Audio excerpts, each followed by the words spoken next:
and welcome to Amethyst Star Crafting. My name is Jane Allmark and I'm a UK independent Stampin' Up demonstrator. And today we're looking at this lovely stamp set, Beauty and Joy, which has May Your Day Bloom with Beauty and Joy, so birthdays, anniversaries, all of those sorts of things, and then a lovely Christmas sentiment, a joyful Christmas to you, and also for Thanksgiving. I know in the UK we don't celebrate that, but just for a friend, you know, so thankful for something that somebody's done out of kindness. So today we're going to make a Christmas card and we're going to make it a wreath. Now we're going to use this one, which the leaves will are sort of, or could be used autumnal, but also they will make a lovely Christmas one. So we're going to use the trusty Stamparatus to make a wreath, and my wreath template. Most of you know about my wreath template. If you don't, I will put a link down below to the original video. It's the one that I've found is the easiest for me.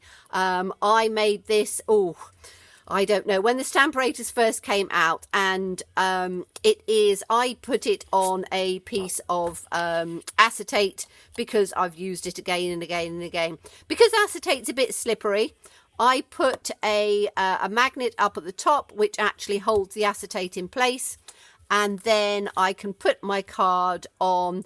This is 5 inches by 5 inches because that's the size that I want. I've done 2 grids on this, one for 5 by 5, one for 4 by 4. You can do them whatever size you want. It's very easy with our grid paper because you just line it up with the points. So we're taking this lovely little one and we're going to put it in the centre, or as near to the centre as we can, and up at the top. It's quite easy to sort of line up with the centre because you've got that centre point there. And then we're just going to pick it up. Can just slide that back in a little bit, and we're going to do it in, let's do it in Old Olive. Okay, so we are going to now, little tip so that the hinge stays fairly straight is to put the stamp set in underneath. So I hope you can just about see the piece on the side, probably not as clearly as you might do, but we're going to ink this up and then just put it down. Now, I would suggest not having too juicy an ink pad because the pattern on this is absolutely lovely and it's got sort of variegated pieces through in the leaves. So if your stamp set is very juicy, you will find that it doesn't give the pattern as much as you would probably like. Now this is going to overlap, but that's absolutely fine because it gives that sort of patterning which is rather nice for the wreath. So stamp it up and just literally take it round. You can ink it up more if you want to. It's entirely down to you how you do it, but it's very easy to just put it in, line it up. I'm putting the magnet in the centre because then that's easiest for me to be able to see where I'm going. And then we're going to turn it round again.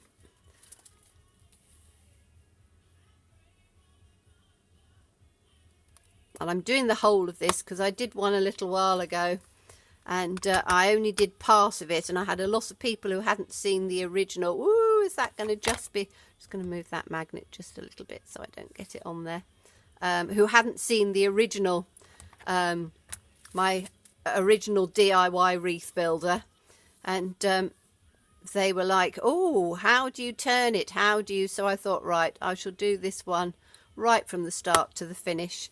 And as I say, you can do it in any shades of green.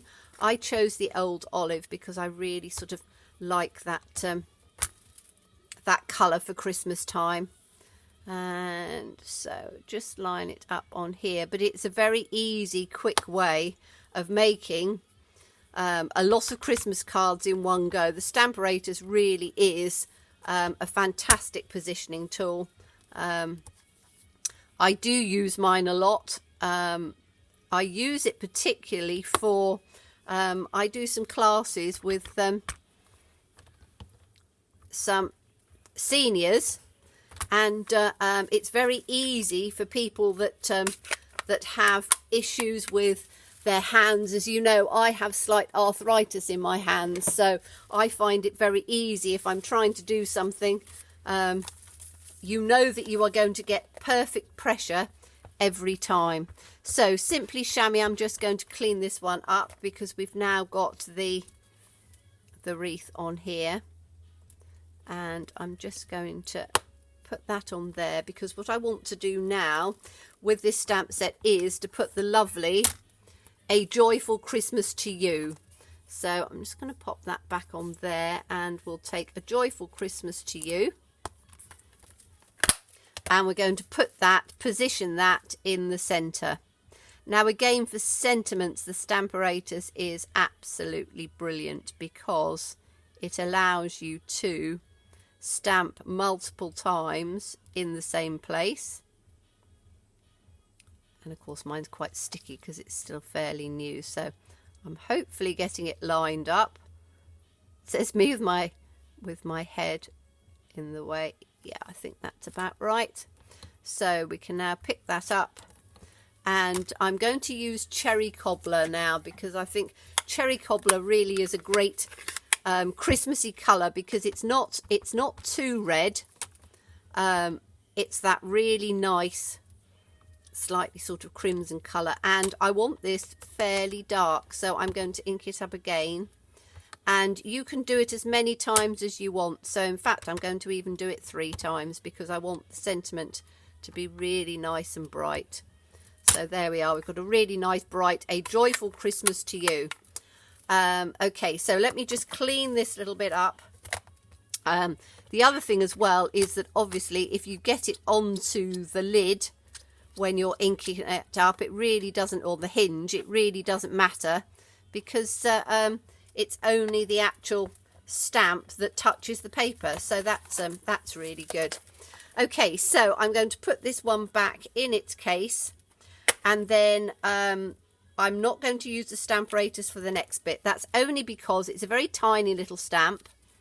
And now I'm going to take, I always keep my 2 magnets very separate from each other, and I have not had a problem at all with any of them catching together. So I'm going to put that on here, put my Stamparatus just out of the way for a minute. There we go. And we're now going to take out of this one, there is little berries and there's a star. So we're going to do the little berries to start off with. And the little berries are really good because they're really tiny. They've put 3 of them together. So you don't have to worry about trying to, you know, do one at a time all the way round. So let's take some berries and we'll put some of those on. So just inking it up, and it really is wherever you want to put them. So just sort of work your way round. There are sort of little spaces and things. So I'm just doing them all at this sort of angle at the moment. But you can put them as randomly as you want. I'm just going to work my way round. And it just adds just that little bit of Christmassy colour to it. I'm trying to put it sort of in between on the spaces, but as you can see, you can get 3 at a time, so I'm trying to sort of do them a little bit up and a little bit down. Then I'm going to look at it again and go, oh, we want one little one down in here. I think I missed that little space. Okay, so that's quite pretty. I don't think I'm going to do any more on there. I could have some coming in a bit, but I quite like the shape of the leaves just coming sort of really nicely on there. So that's all I'm going to do on that one. Now I'm going to get the little star out, which is really rather lovely, because I thought, you know, with wreaths we quite often put little lights or little twinkly bits and pieces on there. So let me just find the star. There it is. Sometimes you can't see for looking, particularly on little tiny pieces. Now the star, we're going to use crushed curry. Crushed curry is a really nice sort of yellow, and it's quite a deep colour, so it will stand out quite well, which will be nice. So let's just do that one with the and I'm going to put the star so it's pointed up. Ink that up, and again just sort of find little spaces where you'd like to put a star. So I'm going to have some of them sort of in, some of them out. I can put a little one down in there actually. So wherever there's sort of a little space that you want to put them in, and again do them sort of fairly randomly. If you want them really symmetrical and in a pattern, you can obviously use the Stamparatus, but I quite like to dot them about so that they, as I say, don't look quite as uniform. Let's have one up there, one in down there, one up there. And as I say, I turn my card as I'm going because I find that easier for me. And then when we look back, we can see whether it's balanced or whether I want another little one just down on this bit here. So you can play around with it so that you've got it exactly where you want. But it is a beautiful card for a one layer card. Which, as I say, if you're posting lots of cards, which I will be doing, posting lots of cards overseas, postage can be very expensive. So although it's nice to do lots of layers and lots of bling and lots of dimension and all of those things, if you're doing cards that are,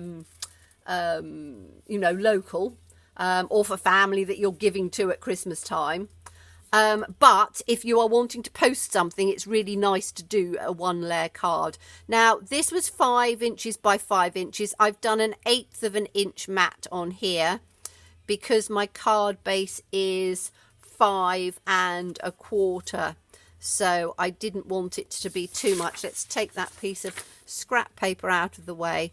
I'm not going to glue it all on for you. You know how to glue things on, and sometimes I do, sometimes I don't. If it's something as simple as this, you don't really need to see the glue part, but I am going to try and get it relatively straight. I say relatively because until I've glued it, it's a bit difficult. But there you are. You have a very simple, very beautiful. I love the wreath patterning in there.